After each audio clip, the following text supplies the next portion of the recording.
CDSCO ने सितंबर महीने में जो तमाम दवाओं की उसने जांच की है, उसमें से कुछ दवाओं की लिस्ट जारी करके बताया है कि उसे 49 दवाएं ऐसी हैं जो नॉट ऑफ स्टैंडर्ड क्वालिटी की मिली हैं और 4 दवाएं ऐसी हैं जो स्प्यूरियस मिली हैं।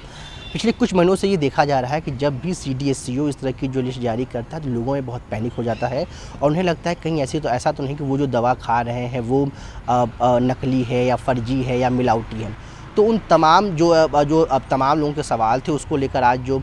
DCGI हैं डॉक्टर राजीव सिंह रघुवंशी, वो सामने आए। उन्होंने उन सवालों का जवाब देते हुए बताया कि जो नॉट ऑफ स्टैंडर्ड क्वालिटी की दवाएं होती हैं वो ये होती हैं कि जिन पैरामीटर्स पर दवाओं की गुणवत्ता की जांच होती है उसमें से किसी 1 या 2 पैरामीटर्स पे वो दवाएं जो है विफल साबित होंगी, लेकिन इसका ये बिल्कुल भी मतलब नहीं है कि ये दवाएँ जो है ख़तरनाक हैं। जो स्प्यूरियस दवा होती है वो ये दवा होती है कि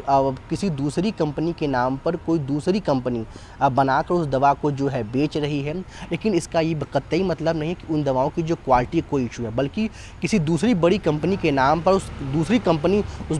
दवा को बनाकर बेच रही है, इसलिए उन दवाओं को स्प्यूरियस कैटेगरी में रखा जाता है। राहत की बात ये है, जो सबसे अहम बात है उन्होंने बताई, वो ये कहा कि जो ये दोनों ही दवाएँ हैं, चाहे नॉट ऑफ स्टैंडर्ड क्वालिटी की श्रेणी में हो या स्प्यूरियस, दोनों ही लाइफ थ्रेटनिंग नहीं होती। इसका मतलब अगर लोगों को ये लगता हो कि उसको खाने से उनकी जान जा सकती है तो ऐसा बिल्कुल भी नहीं है।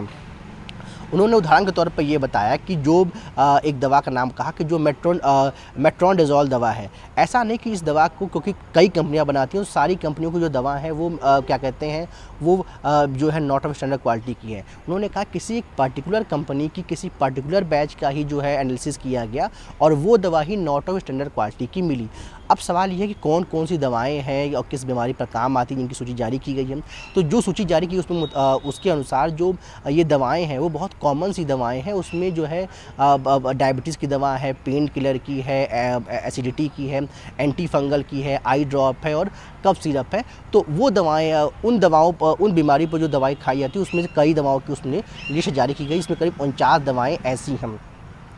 और ये उन्होंने ये कहा कि एक नॉर्मल प्रक्रिया है जो CDSCO हर महीने करता है। इस महीने भी करीब 3000 दवाओं की उन्होंने जांच की, जिसमें से करीब 1.5% जो है दवा इस प्रकार की मिली जो नॉट ऑफ स्टैंडर्ड क्वालिटी की। उन्होंने कहा जैसे पता चला उन तमाम कंपनियों को नोटिस जारी करके उन दवाओं को वापस बुला लिया गया और जो स्प्यूरियस दवा है उनके खिलाफ भी एक्शन लेने की तैयारी है। नई दिल्ली से NTV इंडिया के लिए पल्लव मिश्रा।